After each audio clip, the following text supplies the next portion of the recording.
This is Natural Powerlifting Radio.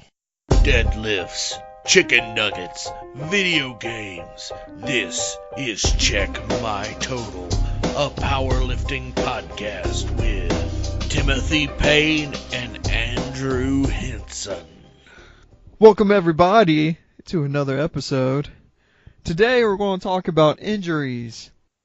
We're mainly gonna talk about how to get injured.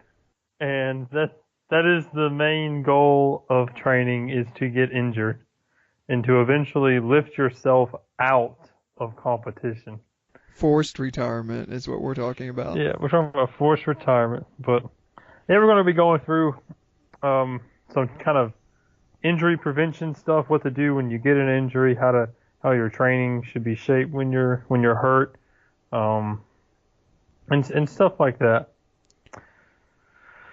But I mean, that's just how it is in this sport.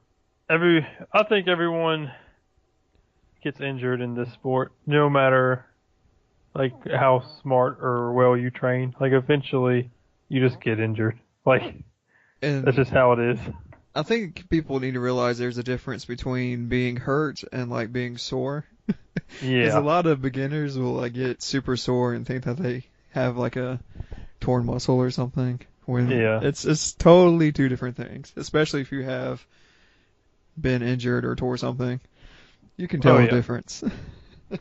Yeah, it's a different feeling, and yeah, I mean, I don't think I've ever met anyone in this sport that hasn't gotten injured to some degree.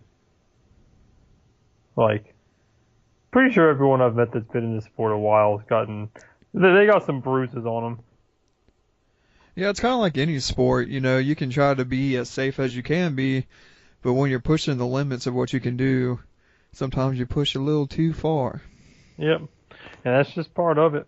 But let's go over some things so people know how to train in a manner that they won't injure themselves, or they'll train basically as safe as they can while still pushing it.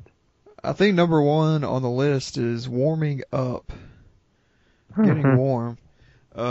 This was how I got injured when I was young. I tore my hamstring when I was 13, 14, and I just didn't warm up. I did maybe 1 or 2 sets with a bar, and then like jumped to a plate, did like 2 or 3 reps, and then went straight to my working sets. So I did not warm up at all, and you know, back then we were training. Actually, I'm about to tell you wrong. I think this was actually in the afternoon, but either way, it doesn't matter. The point is, I did not warm up, and I tore my hamstring. Rip.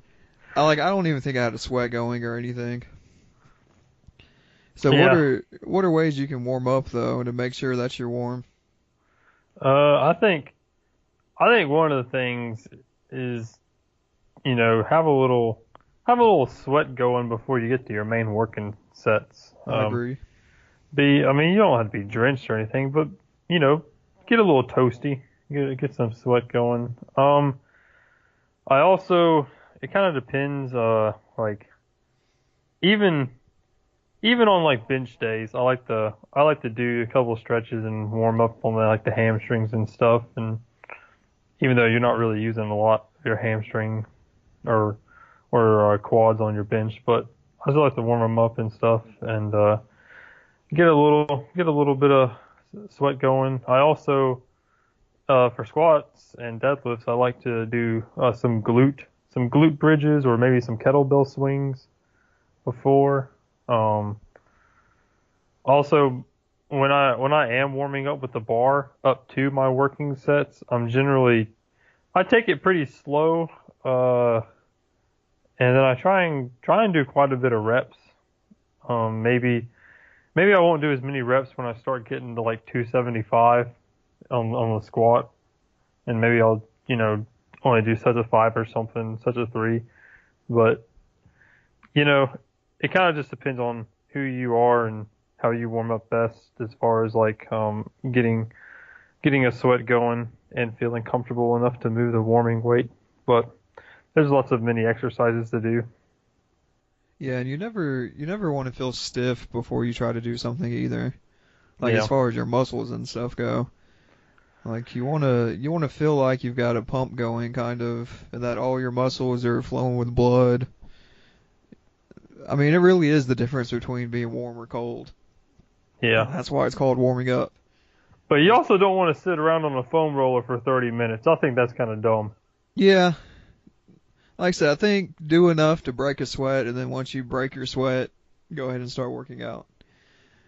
Yeah, like I know like glute bridges are pretty big. Sometimes I'll do some pull-ups or just hang. I like to sometimes hang on just like a pull-up bar, just hang around a little bit.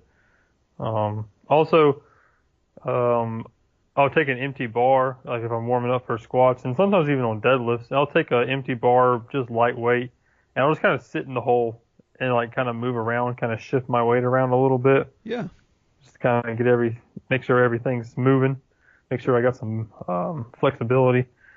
So I'll kind of do little things like that, and that kind of helps to prevent injury. I would also say another thing to prevent injury is, come into the gym, not dehydrated. Come into the gym after, Yes. you've been drinking water all day and you feel good. Like it's probably like if you haven't eaten all day and you haven't drank much, that just kind of increases your chances of being injured. Yeah, man, that's a really good point. Being hydrated, because I've had some of my best workouts after, because I'm real bad at not drinking water, unless I like make it a point, hey, I'm gonna start drinking water. But Mhm. usually my best workouts come from where I've been drinking water for, the past couple days or past week. Yeah. Yeah, so I think being hydrated, yeah, that was a really good point. So that's some other things to look at as far as outside the gym. Make sure you're, nutrition wise taking care of yourself. Also, I would also categorize, getting sleep. Um, Even though you might not be so-called dehydrated, but like if you come in off of no sleep and like you're stressed out and that just kind of like I think increases the risk a little bit because you feel groggy, you just don't feel too good. Yeah, I'm sure the stress and being sleepy also puts your body like on the fringe, where Yeah, it's kind of waiting for something to happen. yeah, And, if you're waiting to get hurt, then you'll probably get hurt. That's just the way it goes. yeah. And I mean, there's plenty of little exercises. I know, like you can use those bands to do quite a bit. Like you can warm up squatting with those big rubber bands. Yeah. And you can do there's like just tons and tons of exercises to do with kettlebells, bands, just free weights. There's tons of warm up exercises to do. You got a lot of options, but Yeah, and maybe we'll have a podcast where we just talk about warming up one day. yeah. And then, but now what do we do when we're done warming up and we got the sweat going? What's some good training tips when you get to the working sets and you get to the actual hard stuff that you can do to make sure that you ain't gonna get injured? Well, one of the main things that we preach is as soon as your form breaks down, go ahead and stop your set. Because, it's not a meet, you're not trying to get a world record or anything. So soon, which I probably go too far with this sometimes, but if you're on like your fifth set and you're doing 5x5s and it's your fourth rep and you get way bent over in a good morning position in the squat, just go ahead and cut it and don't do that fifth rep. Because Yeah, you already know that you're broken down and it's not worth risking injury just so you can get that extra rep, especially if you're, like I said, on your fifth working set out of 5 sets. yeah. Now, I mean, that's true. now if you're on like your fourth or third set, then you need to take weight off the bar. You need to Yeah, have lighter weight. But yeah, man, yeah, cutting it early is beneficial, but you just gotta know when to cut it. Like you can't cut it too early. yeah. Like you can't just cut it like the second set. Yeah, yeah, yeah. Like, and also, if you really want to finish out the sets, I mean, there's nothing wrong with re-racking the bar Oh yeah, and then getting back under it and finishing the set if you still have, enough gustos left in you. yeah. But that's definitely one way to do it. And then I think on top of that, going along with that, if you're doing these sets of 5, you're generally going to be training sub-maximally. Like you're not going to be training in the 90 to 95% every time you step into the gym. Right.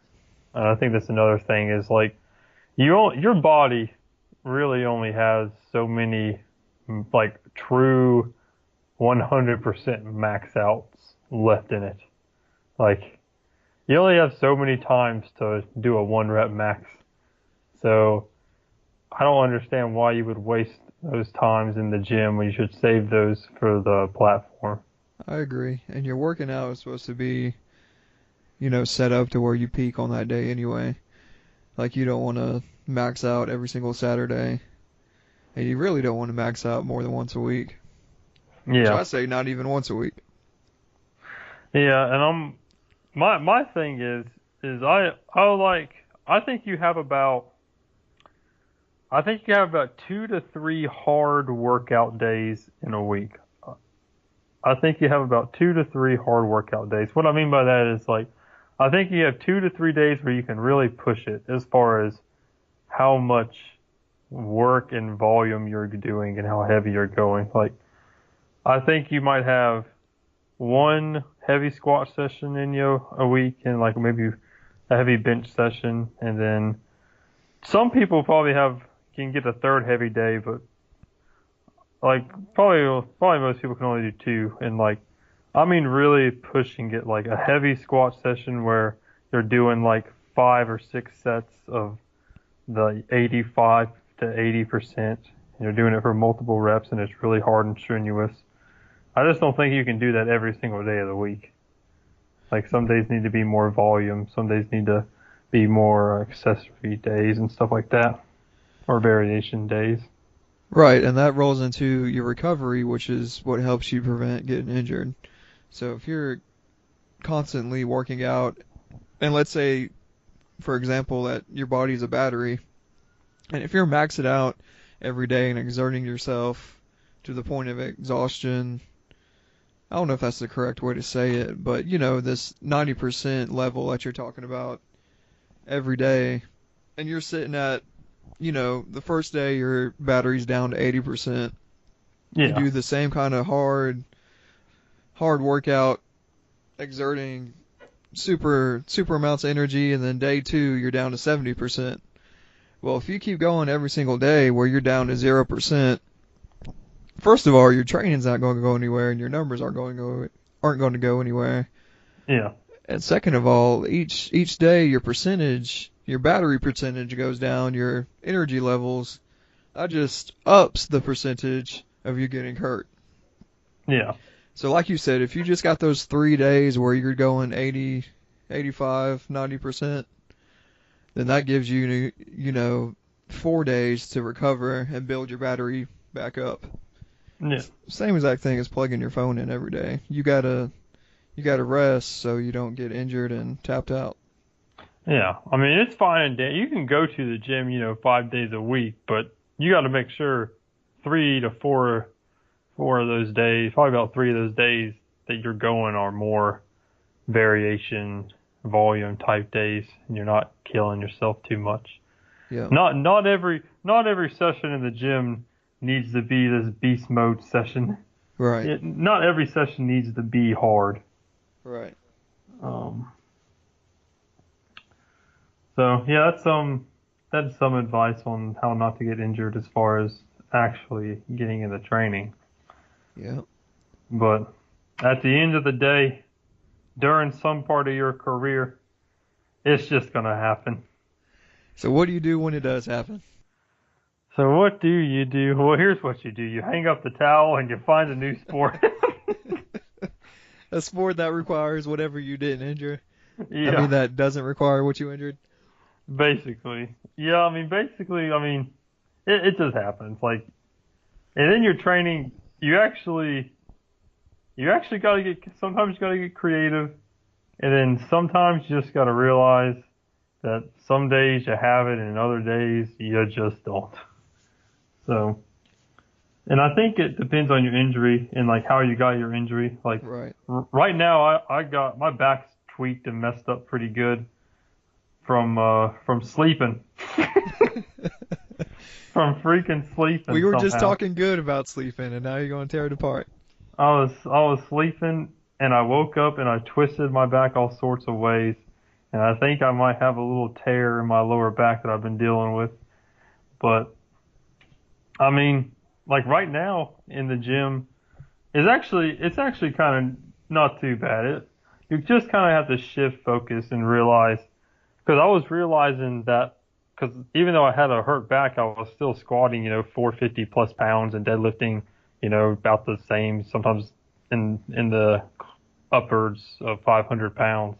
And I was just realizing that, man, it just hurts too much. And it's not a hurt like, oh, I'm sore. It's like, man, this is like very painful. Yeah, like a shooting pain. Yeah, it's like, this is definitely not a soreness. Like, this is definitely something bigger than that. But, I mean, now my goals have really been, you just kind of got to change. Like, fortunately, it's only really the heavy weights that are giving me a hard time. So I can still push it. Like, recently I've been doing sets of 10 on a lot of my main work as far as deadlifting and squats. Like, yesterday I squatted and I was doing sets of 10 with 315, and it's hard. Like, it's hard. It's like a different challenge to do all these reps and just kind of move faster and to try and build more muscle and to kind of trim down any fat that you got laying around, and just kind of got to shift goals, because depending on your injury, you might not be able to go heavy, but you can still go to the gym. Like, my injury is not bad enough to where I can't do anything. Like I said, I can still do most of anything. It's really only bothers if you get the heavy weights. So it's like, that still leaves me with plenty of stuff to do. And it's good to maintain what you can while you're dealing with the injury. Because if you completely take off, because that's basically what I did. Like, I tore my hamstring and then I was scared to lift like anything for 2 months. It might have been even longer than that. So I like didn't go to the gym for like 2 or 3 months. And I lost all the progress I made. But if your injury's not as significant to where you can't, move your arm or move your leg, and you can still go to the gym, I'd recommend still going to the gym and, like Andrew said, working around your injury and being smart with what you're doing. Yeah. I would also say this is like, don't be too strict on writing. Like, if you do write programs like for yourself and you write your own training, don't be too strict, because sometimes whatever injury you have tends to flare up and get really bad some days, and you just can't, you're not going to be able to do much on those days. Like, you might have 2 or 3 sets in you and it's just hurting so bad you just have to leave the gym. So, like, you can definitely still write a program for yourself, but just leave room for a couple times in the month where you might just have to take a day. Right. Because you definitely don't want to make your injury worse than what it already is. Yeah, like, my injury's already gotten significantly better since I've just been training more volume, and I've actually noticed put on some more muscle. It seems like, and it seems like I've shred a couple, maybe a pound or 2 of body fat. Is your body weight the same? Yeah, but it's still about the same. 190. I think I woke up this morning at 198, 199. Okay. And I definitely feel like it's kind of weird. I might not be. I'm injured and it hurts, but I feel more like, I don't know, almost more athletic in a sense. Well, yeah, I'm sure your endurance is way better doing all that volume stuff. Yeah. But, I mean, it does stink that I can't be throwing around 500 pounds every day. But, it is what it is. And, like, I think, it stinks to get injured, because all your progress you think is kind of going away. But as long as you can maintain as much as you can, and you can do something in the gym, then go to the gym. Now, you might have an injury where it's like really bad, and like you just, like it might require going to an actual doctor or like getting surgery, or like a tendon's gotten ripped apart and stuff like that. Injuries like that, you just, if they're really bad, you just probably need to go to a doctor. And if something's like actually detached, you're probably gonna have to get that surgically replaced. I don't really know a way around that. Yeah, we probably should have led with that. That you need to see your doctor before doing anything that we just said. Yeah, you probably should go see a doc to make sure nothing's like torn or like, or make sure nothing's like detached. You don't want no ligaments or tendons roaming around freely. Yep. But yeah, and sometimes depending on the injury, it can just take a while. Like it might take a year or 2 years to heal up. And sometimes, I mean, honestly, there's plenty of lifters I know, and that they get injured, and yeah, it gets better, but it never really gets 100%. No. And that's just part of it. Like, if you talk to anyone who's been powerlifting for a while, they're all in pain somehow. They all got some injuries that'll flare up every now and then. They know when to cut it, though. They know, be like, oh, it's not my day. It's time to go home. And there ain't nothing wrong with that. Not at all. So, here's our main points. Number 1, make sure you're warmed up and break a sweat before you start working out. Number 2, to prevent injury, it's good to know when to back off and not go super Saiyan crazy on everything, on every single set that you do. True. Number 3, if you are injured, you gotta know how to work around it and stay in the gym. That's the main point. Yeah. And number 4, which should have been point number 1, but since we're doing it in this way on the Check My Total podcast, go see your doctor before you do anything. Go check yourself before you wreck yourself. Yeah, man. That's really all I gotta say. That's it for this episode. That's another one in the books, people. You heard it now. The Check My Total podcast, the hottest podcast that you're listening to right now. Probably the only podcast you're listening to right now. It's hard to listen to 2 at once. So let's just say, people, that this has been a great time. I've enjoyed all my listeners. Don't step on your crack and break your grandma's back, or whatever that saying is. Hopscotch Malotch. I'm out of here. We out. It's time for the IBP Nationals. Mark your calendars for October 19th through the 21st. The 3-day event will be hosted in North Wilkesboro, North Carolina. For more information about the competition, visit ironboypowerlifting.com. Please subscribe and thank you for listening. Be sure to follow at CheckMyTotal on Instagram for all the latest updates. You there, bro? Yeah, dog.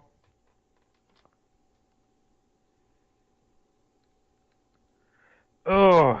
So I asked that question without having my headphones in. Oh.